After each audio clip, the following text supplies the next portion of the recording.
بسم اللہ الرحمن الرحیم۔ اللہ کے حضور دعا ہے کہ آپ سب کو اپنی عافیت کے سائے میں رکھے، آپ سب کی جائز مرادیں اللہ تعالیٰ پوری فرمائے۔ گیلانی صاحب یوٹیوب چینل کی اس ویڈیو میں آپ کے محبوب کی ہر سانس کو آپ کی محبت میں، آپ کے پیار میں تڑپانے والے دو وظائف ہیں۔ ایک وظیفہ دعا پر مشتمل ہے، جبکہ دوسرا وظیفہ اللہ تعالیٰ کے ایک متبرک نام نامی پر مشتمل ہے۔ جیسا کہ میں پہلے بھی عرض کیا کرتا ہوں کہ جب بھی آپ ایک نام والا وظیفہ یا ایک لفظ کا وظیفہ پڑھتے ہیں تو اسے کبھی بھی اکیلے نہیں پڑھنا چاہیے، بلکہ اسے کسی عظیمت دعا یا آیت کریمہ کے ساتھ ملا کے پڑھنا چاہیے۔ انہیں ملانے کا بھی ایک خاص طریقہ ہوتا ہے۔ آپ عامل نہیں ہیں تو آپ نے عین طریقہ کار کے مطابق ہی اسے پڑھ لینا ہے۔ انشاءاللہ العزیز اس کے آپ کو فائدے ملیں گے، اور اس کا سب سے بڑا فائدہ یہ ہوتا ہے کہ محبوب کے دل میں اتنی شدید محبت پیدا ہوتی ہے کہ وہ خود رابطہ کر کے کہتا ہے کہ میں اتنا بے سکون ہوں کہ جب تک آپ سے نکاح نہ ہو جائے، آپ سے شادی نہ ہو جائے، تب تک مجھے سکون میسر نہ ہوگا۔ اور حقیقت میں بھی ایسا ہی ہوگا کہ جب تک محبوب آپ کے ساتھ محبت نہیں کر لیتا تب تک وہ بے سکونی کی حالت میں رہے گا۔ اس وظیفے کو کسی بھی دن کیا جاتا ہے، کسی بھی وقت کیا جاتا ہے۔ اگر آپ کے پاس محبوب کی تصویر ہے تو آپ اس پہ بھی اس وظیفے کو کر سکتے ہیں۔ آپ چاہیں تو ایک سادہ کاغذ کے اوپر محبوب کا نام، ساتھ میں اس کی والدہ کا نام لکھ کے بھی اس وظیفے کو پڑھ سکتے ہیں۔ دونوں طریقوں میں اس کا خاص ایک طریقہ کار ہے جو آگے چل کے میں آپ کو بتاؤں گا، لیکن یہاں پہ میں ایک بہت ہی اہم سوال کا جواب دینا چاہتا ہوں جو بار بار آپ کی طرف سے کیا جاتا ہے کہ اگر محبوب کی والدہ کا نام معلوم نہیں ہے تو کیا کیا جائے۔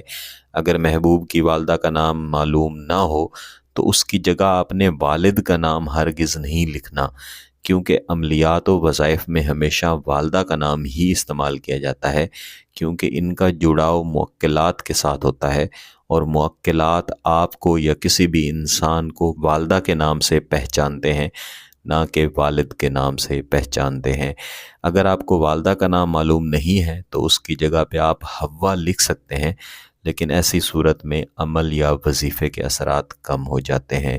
جیسا کہ میں نے پہلے عرض کیا کہ آپ اس وظیفے کو کسی بھی دن پڑھ سکتے ہیں، کسی بھی وقت پڑھ سکتے ہیں، لیکن اگر آپ اسے بدھ والے دن پڑھیں اور وہ بھی آپ مغرب کی نماز کے بعد پڑھیں تو انشاءاللہ زیادہ فوائد ہوں گے۔ اگر تصویر موجود ہے تو اسے سامنے رکھ لیں، بصورت دیگر ایک سفید کاغذ پر محبوب کا نام ساتھ اس کی والدہ کا نام لکھ کے اپنے سامنے رکھ لیں۔ اس کے بعد آپ نے اللہ تعالیٰ کے حضور دعائیہ انداز میں بیٹھنا ہے، اپنا جائز اور نیک مقصد اپنے سامنے رکھنا ہے، اور یہ مقصد رکھنا ہے کہ جب تک محبوب خود آپ سے رابطہ کر کے محبت کا اظہار نہ کر لے اور خود شادی کا اظہار نہ کر لے، بلکہ آپ کی طرف جب تک شادی کا پیغام نہ بھجوا لے تب تک اسے سکون نہ ملے۔ اس کے بعد آپ نے اس دعا کو اول و آخر ایک ایک مرتبہ درود شریف کے بعد پڑھنا ہے۔ اللہ ربی لا شریک لہ، اللہ ربی لا شریک لہ۔ اس دعا کو پڑھتے ہوئے آپ نے اسی تصور میں رہنا ہے کہ آپ دعائیہ انداز میں اللہ سے اپنی دعا مانگ رہے ہیں، اپنا جائز مقصد مانگ رہے ہیں۔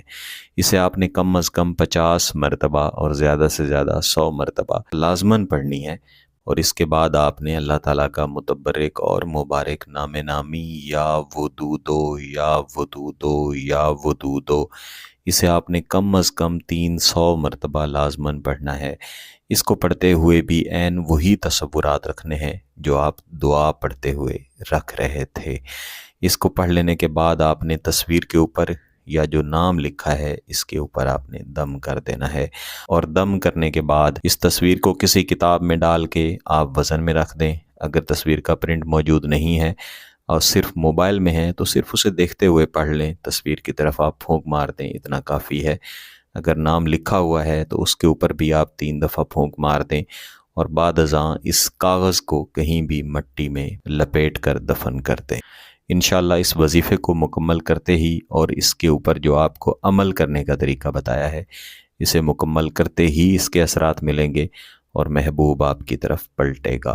آپ نے صرف ایک مرتبہ ہی اسے کرنا ہے، دوبارہ پڑھنے کی ضرورت نہیں پڑے گی۔